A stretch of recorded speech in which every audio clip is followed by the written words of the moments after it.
ఆధునిక ప్రపంచ చరిత్రలో యుద్ధాలను నివారించటానికి, శాంతిని స్థాపించటానికి, పర్యావరణ హితం కోసం, అలాగే సైంటిఫిక్ అనేక వైజ్ఞానిక అంశాల మీద టోటల్గా మానవ సంక్షేమం కోసం, మానవాళి మనుగడ కోసం ప్రపంచ దేశాల మధ్య, ఖండాల మధ్య అనేక ఒప్పందాలు జరిగాయి.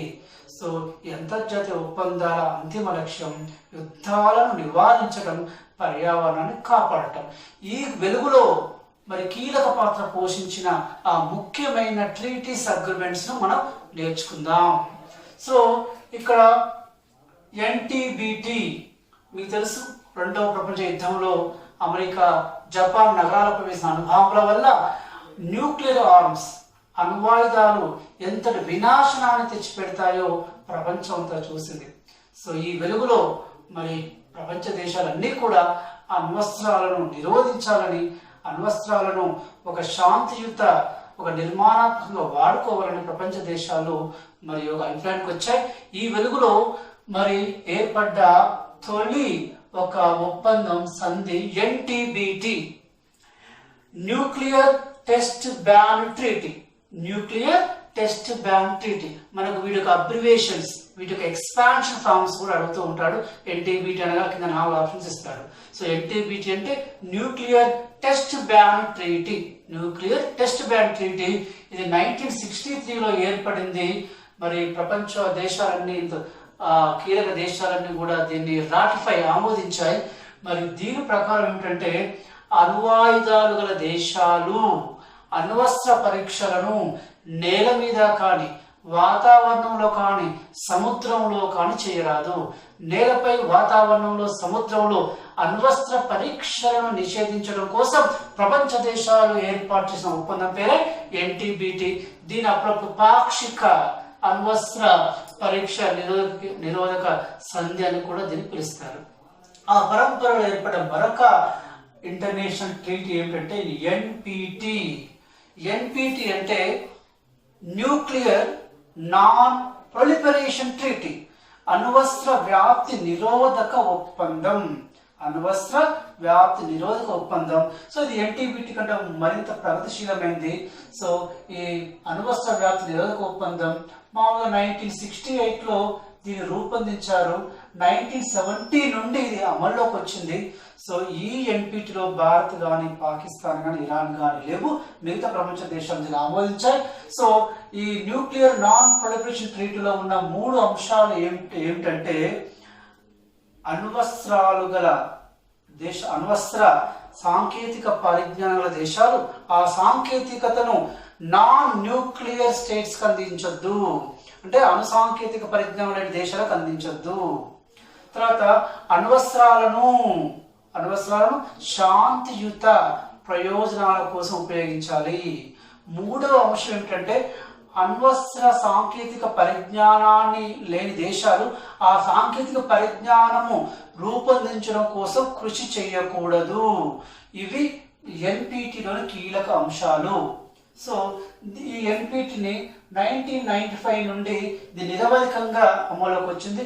అసలు ఇది ఎప్పుడు అమలులోకి ఉండాలని ఎన్పిటి ఆమోదించిన దేశాలన్నీ కూడా మరి నిర్ణయానికి వచ్చాయి. సో ఈ సంధి వెలుపల మాత్రం ఇండియా, ఇరాన్, పాకిస్తాన్ ఉన్నాయి.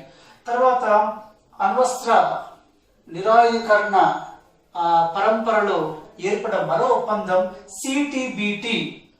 The expansion form is comprehensive test ban treaty. Comprehensive test ban treaty ఇది సమగ్ర అణ్వస్త్ర పరీక్షల నిరోధక ఒప్పందం. ఈ ఒప్పందాన్ని మాత్రం UN general assembly, United Nations సాధారణ సభ 1996లో ఈ ఒప్పందాన్ని ఏర్పాటు చేసింది. యుఎన్ సభ్య దేశాలన్నీ కూడా ఈ ఒప్పందంపై సంతకం చేశాయి. దీని ప్రకారం ఏ దేశం కూడా అణ్వస్త్ర పరీక్షలను నిర్వహించకూడదు. సో తర్వాత మనకి ఇంకా సీ లా ట్రీటీ, సముద్ర న్యాయ ఒప్పందం. ఇది కూడా కీలకమైనది. మీకు తెలుసు, సముద్ర తీర ప్రాంతం గల దేశాలకి ఆ సముద్ర జలాలపై కొద్ది హక్కును కలిగించిన ఒప్పందం. ఇలాంటి వివాదాలు లేకుండా సముద్ర తీర ప్రాంతముల దేశాలు మరి ఒక 12 నాటికల్ మైళ్ళు లేదా ఒక 19 కిలోమీటర్ల వరకు తమ ప్రాదేశిక జలాలుగా పరిపూర్ణ అధికారాన్ని కలిగి ఉంటాయి. అలాగే 320 కిలోమీటర్ల మేరకు ఒక ఆర్థిక నిర్వహణ ప్రాంతంగా మరి వాళ్ళు అధికారాన్ని కలిగి ఉంటారు. సో ఇలా కోస్తా తీరం, సముద్ర తీర ప్రాంతంలో గల దేశాలకు ఆ సముద్ర జలాలపై హక్కును కలిగించిన ఒప్పందమే సీ లా ట్రీటీ. ఇది 1982లో అమల్లోకి వచ్చింది. తర్వాత మరొక ఒప్పందం, ఎందుకంటే చెప్పాను అణ్వస్త్రాలు కాదు, జీవ ఆయుధాలు, బయోటెర్రరిజం, బయాలజికల్ వెపన్స్ అనే మధ్య గత గల్ఫ్ యుద్ధం కాంచి వార్తల్లోకి వచ్చాయి. సో ఇక్కడ బయాలజికల్ వెపన్స్ కాన్వెన్షన్ జీవ ఆయుధాలను ఏ దేశం కూడా ఉపయోగించకూడదు, తయారు చేయకూడదు అని చెప్పింది.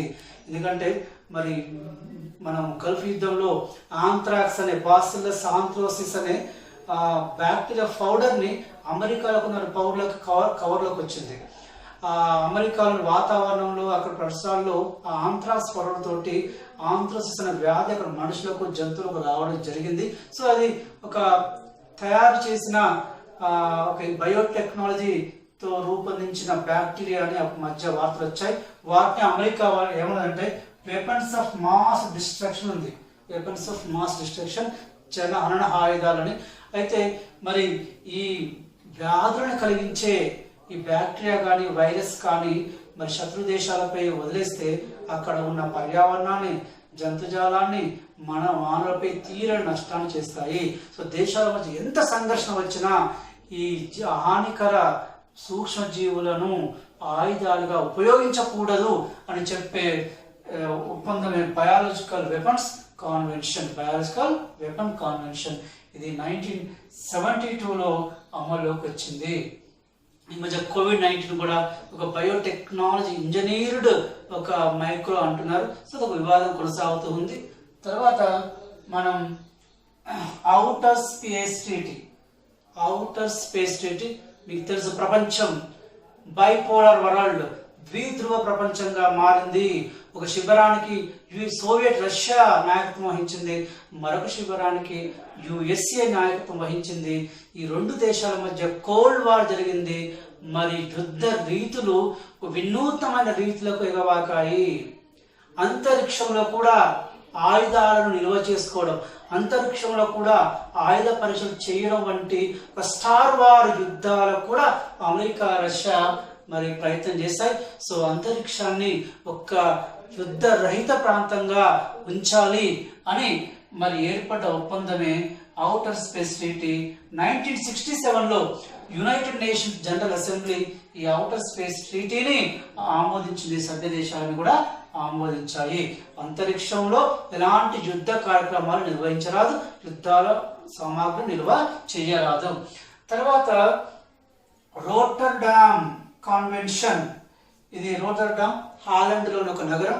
సో ఈ రోటర్డామ్ కాన్వెన్షన్ ఒప్పందం 1998లో జరిగింది. Food and agricultural organisation, united nations environment programme, ఈ UN అనుబంధ సంస్థల ఆధ్వర్యంలో ఈ రోటర్డామ్ కాన్వెన్షన్ జరిగింది. సో హానికరమైన రసాయనాలను వ్యవసాయ రంగంలో అలాగే యుద్ధ రంగంలో వాడకూడదు అని మరి చెప్పింది. ఈ ఒప్పందం మీద కూడా ప్రపంచ దేశాలు ఆమోదం తెలిపాయి. తర్వాత మరొకటి సీ బెడ్ ట్రీటీ. చూడండి, ఇవి చాలా ఇంపార్టెంట్ ఒప్పందాలు మనకు. సీ బెడ్ ట్రీటీ అంటే దీన్ని 1970లో UN జనరల్ అసెంబ్లీ ఆమోదించింది. సీ బెడ్ ట్రీటీ ప్రకారం ఏ దేశాలు కూడా తమ అణువాయుధాలను, తమ ఇతర రక్షణ సామాగ్రి పరీక్షించడం కోసం సముద్ర జలాలను ఉపయోగించకూడదు, సముద్ర గర్భాన్ని ఒక ఆయుధ నిల్వాగారంగా ఉపయోగించకూడదు అని ఒక జనరల్ అసెంబ్లీ మరి తీర్మానాన్ని ఆమోదించింది. దాన్ని సీ బెడ్ ట్రీటీ అంటాం. సభ్య దేశాలను ఆమోదించాలి. ఎందుకంటే మనకు సముద్ర పర్యావరణం బాగుంటే మానవాళి మనుగడ ఉంటుంది. మరి అలాంటి సముద్ర ఆవరణ వ్యవస్థను ఈ యుద్ధ సామాగ్రితో పరీక్ష నిర్వహిస్తే మరి సముద్ర ఆవరణ వ్యవస్థ విచ్ఛిన్నమై మొత్తం మానవ మనుగడ ప్రశ్నార్థకం అవుతుంది. కాబట్టి ఈ వెలుగులో సముద్ర గర్భంలో ఆయుధాలను నిల్వ ఉంచుకోకూడదని చేసిన ఒప్పందమే సీట్ బెడ్ ట్రీటీ 1970లో ఏర్పడింది. అలాగే కెమికల్ వెపన్స్ కాన్వెన్షన్ 1997లో ఏర్పడింది. మనం చెప్పుకున్నాం ఒకసారి. ఒక ఆసియా దేశం వియత్నాం దేశం అమెరికాను నిలువరించి పోరాడింది. మరి వియత్నాం గెరిల్లాలను అడవు నుంచి తరలడానికి ఏజెంట్ ఆరెంజ్, ఇది ఎప్పుడు అడుగుతూ ఉంటాడు, బాగా గుర్తుంచుకోవాలి. ఏజెంట్ ఆరెంజ్ అనే ఒక కెమికల్ 2,4-డైక్లోరోఫినాక్సీ ఎసిటిక్ యాసిడ్, 2,4-ట్రైక్లోరోఫినాక్సీ ఎసిటిక్ యాసిడ్ అనే ఈ రెండు సింథటిక్ ఆక్సిజన్ల సమ్మేళనాన్ని ఏజెంట్ ఆరెంజ్ అంటారు.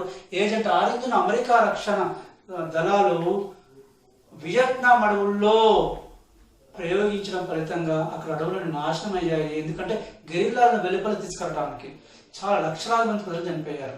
అలాగే అప్పుడప్పుడు ఇజ్రాయెల్ కూడా అరబ్ దేశాల మీద ఫాస్ఫరస్, సల్ఫర్ ఆయుధాలను కూడా ప్రజలపై జారవలసినప్పుడు అవి బాగా మండే శక్తి కలిగి ఉండి లక్షలాది ప్రజలు చనిపోయిన సందర్భం కూడా ఉంది. సో యుద్ధ సమయంలో ఎంత యుద్ధం సంభవించినా రసాయనిక ఆయుధాలను, జనహనన రసాయనిక ఆయుధాలను ఉపయోగించకూడదని చేసిన ఒప్పందమే కెమికల్ వెపన్స్ కాన్వెన్షన్. ఇది 1997లో ఏర్పడింది. అలాగే ల్యాండ్ మ్యాన్ ట్రీటీ, యుద్ధాలు జరిగినప్పుడు శత్రు సైన్యం తమ భూభాగంలోకి తమ ప్రాదేశిక స్థలంలో రాకుండా నిరోధించడం కోసం, ఆ శత్రు వాహనాలను పేర్చడం కోసం ల్యాండ్ మ్యాన్స్ ను అమరుస్తారు. ఒక్కోసారి యుద్ధం ముగిసిన తర్వాత ఆ ల్యాండ్ మ్యాన్స్ ఎక్కడ ఉన్నాయి ఏంటో తెలియకుండా అప్పుడు పేలిపోయి చాలా నష్టం సంభవిస్తుంది. ఈ ల్యాండ్ మ్యాన్ ట్రీటీ ప్రకారం మరి మందు పాత్రలను వెలికి తీయడానికి ప్రపంచ దేశాలు నిర్ణయించాయి. తర్వాత మీకు చెప్పాను, 2-3 దశాబ్దాల పాటు ప్రపంచం అమెరికా రష్యా శిబిరాలుగా విడిపోయింది. అమెరికా రష్యాలు ఆయుధ పోటీలు పెంచుకున్నాయి. ఇప్పటికి కూడా ఆయుధాల ఎగుమతి ద్వారా ప్రధానంగా ఆదాయం సంపాదిస్తున్న దేశాల్లో అమెరికా మొదటి స్థానం, రష్యా 2వ స్థానంలో ఉంది. సో అయితే ఈ అమెరికా రష్యా ఆయుధ పోటీ ప్రపంచాన్ని కలవరపెట్టింది. ప్రపంచ దేశాల మరి ఒత్తిడి మేరకు అమెరికా రష్యాలు ఆయుధాల తగ్గింపు కోసం తగ్గింపు కోసం 2 ఒప్పందాలు చేసుకున్నాయి. ఒకటి START 1, START 2. START the Strategic Armed Reduction Treaty. Strategic Armed Reduction Treaty అనేది మొదటి స్టార్ట్ 1991లో ఏర్పడింది. సో అమెరికా, సోవియట్ రష్యా దేశాలు తమ దగ్గర ఉన్న ఆయుధాలలో 30% తగ్గించుకున్నాయి. అలాగే START 2 1993లో ఏర్పడింది. దీని ప్రకారము మరి అమెరికా రష్యాల మధ్య ఉన్న 3,000కు పైగా ICBM అండి. ICBM అంటే ఇంటర్ కాంటినెంటల్ బాలిస్టిక్ మిసైల్. ఒక 3,000-4,000 దూరంలో గల శత్రు లక్ష్యాలను ఛేదించే మరి మిసైల్స్ ఉన్నాయి. మరి వాటిని ఇరు దేశాలు తగ్గించుకున్నాయి. అలాగే న్యూక్లియర్ సబ్మెరైన్స్, అణుజలంతర్గాములను కూడా ఈ ఒప్పందం ప్రకారం ఇరు దేశాలు తగ్గించుకున్నాయి. తర్వాత మరియు ఆధునిక ప్రపంచ చరిత్రలో కీలక పాత్ర పోషించిన మరికొన్ని ఒప్పందాల గురించి నేర్చుకుందాం. సో మనకి తాష్కెంట్ ఒప్పందం మీకు తెలుసు. భారత్ పాకిస్తాన్ 2 యుద్ధాలు జరిగాయి. మరి ఆ 2 యుద్ధాలు కూడా ఇరు దేశాల నేతలు కూర్చొని మాట్లాడుకొని ఒక ఒప్పందం సంధిని కుదుర్చుకొని ఆ యుద్ధాన్ని ముగించుకున్నాయి. తాష్కెంట్ ఒప్పందం మొదటి ఇది 1967లో మరి తాష్కెంట్, రష్యాలోని తాష్కెంట్ నగరంలో మరి భారత ప్రధాని ఎల్బి శాస్త్రి మరి అప్పటి పాకిస్తాన్ జనరల్ ఆయూబ్ ఖాన్ల మధ్య ఈ తాష్కెంట్ ఒప్పందం జరిగింది. 1967లో జరిగిన తాష్కెంట్ ఒప్పందం వలన మొదటి ఇండో-పాక్ యుద్ధం ముగిసింది. అలాగే మరి సిమ్లా ఒప్పందం తెలుసు మనకు. 1971లో ఇండియా పాకిస్తాన్ మరొకసారి యుద్ధం జరిగింది. ఆ యుద్ధ ఫలితంగానే బంగ్లాదేశ్ కొత్త దేశం కూడా ఏర్పడింది.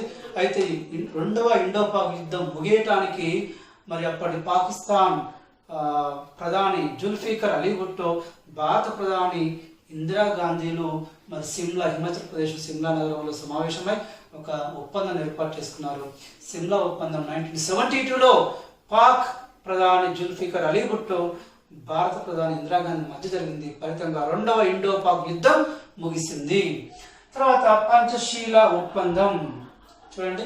పంచశీల ఒప్పందం భారత్, చైనాల మధ్య సరిహద్దు ఇతర అనేక సంఘర్షణలు నివారించటానికి మరి పంచశీల ఒప్పందం జరిగింది. 1954లో అప్పటి చైనా ప్రధాని చౌ ఎన్ లై భారత ప్రధాని నెహ్రూల మధ్య జరిగింది. సో ఈ పంచశీల ఒప్పందం ప్రకారం మరి ఇరు దేశాలు పరస్పర గౌరవాన్ని, పరస్పర సహకారాన్ని కలిగి ఉండాలి. ఒకరి అంతర్గత వ్యవహారాల్లో ఒకరు జోక్యం చేసుకోకూడదు, మరి పరస్పరం ప్రయోజనం ఉండాలి. ఇలాంటి కొన్ని కీలక అంశాలతోటి పంచశీల ఒప్పందం ఏర్పడింది.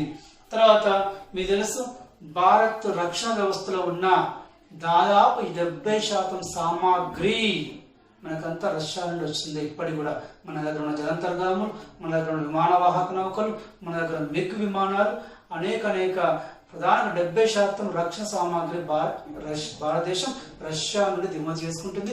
దీని కారణంగా ఒప్పందం ఇండో సోవియట్ ట్రీటీ 1971లో ఏర్పడింది. సో మరి భారత రష్యాల మధ్య స్నేహం, సహకారం, అలాగే రక్షణ రంగంలో మరి అనేక సామాగ్రి దిగుమతి కోసం ఏర్పడే సంధి ఇండో సోవియట్ ట్రీటీ 1971లో ఏర్పడింది. అంటార్క్టికా ఒప్పందం ఇది 1959లో ఏర్పడింది. మీకు తెలుసు, అంటార్క్టికా ఒక మంచు ప్రాంతం. అక్కడ వనరుల అన్వేషణ, పెట్రోల్ అన్వేషణ, ఖనిజాల అన్వేషణ మీద అనేక దేశాలు అక్కడ పరిశోధన కేంద్రాలు నెలకొల్పాయి. అందులో భారతదేశం కూడా ఉంది. అయితే అంటార్క్టికా ఖండం ఏ ఒక్క దేశం సొంతం కాదు. మరి ప్రపంచ దేశాలన్నీ కూడా మరి ఒక శాంతియుత ప్రయోజనాల కోసం అక్కడ అన్వేషణ జరుపుకోవచ్చని ఏర్పడిన ఒప్పందమే అంటార్క్టికా ఒప్పందం. 1959లో ఏర్పడింది. 40 దేశాలు ఈ ఒప్పందం మీద సంతకం చేశాయి.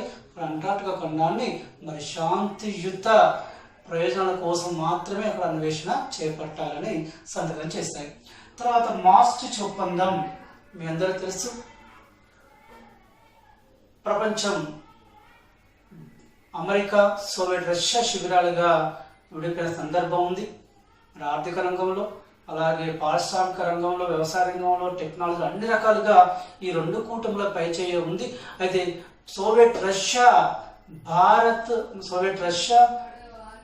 అమెరికా మాస్ట్రిచ్ ఒప్పందం నేపథ్యం చెప్పానండి.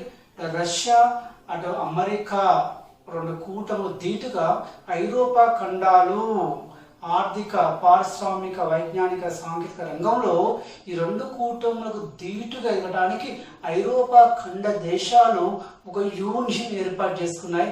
దాన్ని యూరోపియన్ యూనియన్ అంటాము. ఆ యూరోపియన్ యూనియన్ ఏర్పాటుకు కారణమైన ఒప్పందం పేరే మాస్ట్రిచ్ ఒప్పందం. సో 1991లో మాస్ట్రిచ్ నగరంలో ఐరోపా ఖండ దేశాలు మరి కలిసి ఒక ఉమ్మడి ఆర్థిక వ్యవస్థని, ఒక ఉమ్మడి పార్లమెంటరీ వ్యవస్థని, ఇలా అనేక పరస్పర సహకార వ్యవస్థలను ఏర్పాటు చేసుకొని ఐరోపా ఖండ దేశాలన్నీ కూడా ఒక యూనిట్గా అభివృద్ధి చెందాలని మరి నిర్ణయించుకున్నాయి. దాన్ని మాస్ట్రిచ్ ఒప్పందం అంటాం. ఆ మాస్ట్రిచ్ ఒప్పందం వెలుగులో యూరోపియన్ యూనియన్ వెలుగులోకి వచ్చింది. ఇది ఒక ఉమ్మడి కరెన్సీని కూడా ఏర్పాటు చేసుకుంది. మనం యూరో కూడా అంటున్నాం. సో ఇందులో 27 సభ్య దేశాలు పైగా ఉన్నాయి. మన అంతర్జాతీయ సంస్థల గురించి విపులంగా నేర్చుకున్నప్పుడు వివరంగా చెప్పుకోవచ్చు. అలాగే చాలా ఇంపార్టెంట్ హ్యూమన్ క్లోనింగ్ నిషేధ ఒప్పందం. ఇది 1998లో యుఎన్ జనరల్ అసెంబ్లీ ఆమోదించింది. మానవ క్లోనింగ్ తెలుసు. క్షీరదాల్లో క్లోనింగ్ సాధ్యమైంది. మన యాన్ విల్మెట్ అనే శాస్త్రవేత్త గొర్రెలో డాలి అనే ఒక క్లోనింగ్ బేబీని సృష్టించాడు. ఇక్కడ అంటే ఎలాంటి మరి ప్రత్యుత్పత్తి అవసరం లేకుండా క్షీరద జీవుల నుంచి కణాలను సేకరించి ఏ జీవి నుంచి కణం సేకరించామో ఆ జీవిని పోలిన, ఆ పేరెంట్ను పోలి ఉన్న, అన్ని రకాల పోలి ఉన్న కొత్త జీవిని ఉత్పత్తి చేయడం క్లోనింగ్ ద్వారా సాధ్యమైంది. అన్ని రకాల కుక్కలో, కోతిలో, గాడిదలో, గుర్రంలో అన్ని క్షీరదాలు సాధ్యమైంది. మానవ క్లోనింగ్ కూడా సాధ్యమే అని శాస్త్రజ్ఞులు నిరూపించారు. ఒకవేళ మానవ క్లోనింగ్ అనేది అమల్లోకి వస్తే మానవ సమాజంలో ఒక విపరీతమైన సంక్షోభం ఏర్పడుతుందని, సో మానవ క్లోనింగ్ మానవ సమాజానికి ఏమాత్రం క్షేమకరం కాదని మరి యుఎన్ జనరల్ అసెంబ్లీ అభిప్రాయపడింది.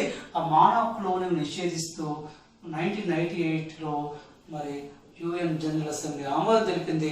సభ్య దేశాలని కూడా ఆమోదించాయి. తర్వాత మనకి మాంట్రియల్ ప్రోటోకాల్, పర్యావరణం మీకు తెలుసు. పర్యావరణం గత రెండు పారిశ్రామిక విప్లవం తర్వాత మరి ప్రకృతికి మానవ జీవనానికి కూడా సమతుల్యత దారుణంగా దెబ్బతింది. అందులో ప్రధానంగా ఓజోన్ పొర పారిశ్రామికంగా ఉత్పత్తి అనేక వస్తువుల వలన మరి క్లోరోఫ్లోరో కార్బన్లు విపరీతంగా విడుదలయ్యి ఓజోన్ పొరకు రంధ్రం ఏర్పడుతుంది. ఆ అతినీల లోహిత కిరణాల వల్ల మరి అనేకమైన వృక్షాలు జంతువులకు వ్యాధులు వస్తున్నాయి. కాబట్టి ఆ ఓజోన్ పొర క్షీరం తగ్గించడానికి కారణమైన క్లోరోఫ్లోరో కార్బన్ల విడుదలను తగ్గించడం కోసం ఏర్పడిన ఒప్పందమే మాంట్రియల్ ప్రోటోకాల్, కెనడాలో 1987లో ఏర్పడింది. అలాగే క్యోటో ప్రోటోకాల్, ఇది కూడా గ్లోబల్ వార్మింగ్. సో మరి ఈ గ్రీన్ హౌస్ వాయువుల విడుదల వలన, పారిశ్రామిక విప్లవం వల్ల గ్రీన్ హౌస్ వాయు విడుదల వల్ల మరి ఇవి ఆకాశంలో ఒక శీల ఏర్పడి భూతాపాన్ని పెంచుతున్నాయి. ఆ భూతాపం పెంచడం వల్ల ప్రకృతిలో తీవ్రమైన కరువులు, తీవ్రమైన వరదలు సంభవిస్తున్నాయి. కాబట్టి ఆ భూతాపం తగ్గించే గ్రీన్ హౌస్ గ్యాసెస్ ను తగ్గించడం కోసం ఏర్పడిన ఒప్పందం క్యోటో ప్రోటోకాల్, ఇది 2005లో ఏర్పడింది. అలాగే జెనీవా కాన్వెన్షన్ 1864, ఇది కూడా చాలా ఇంపార్టెంట్.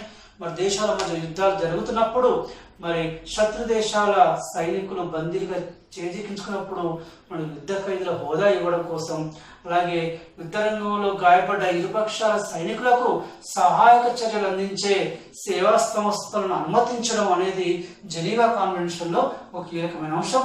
ఇది 1864లో ఏర్పడింది. ఈ జెనీవా కాన్వెన్షన్ తోటే ఇంటర్నేషనల్ రెడ్ క్రాస్ అనే ఒక సంస్థ కూడా ఏర్పడింది. సో మిత్రులారా, ఇది పోటీ పరీక్షల్లో చాలా ముఖ్యమైన అంశం. మీకు చాలా ఖచ్చితంగా 1 లేదా 2 ప్రశ్నలు ఈ అంతర్జాతీయ ఒప్పందాన్ని వస్తాయి. మరి బాగా చదివి దీన్ని గుర్తుంచుకోండి.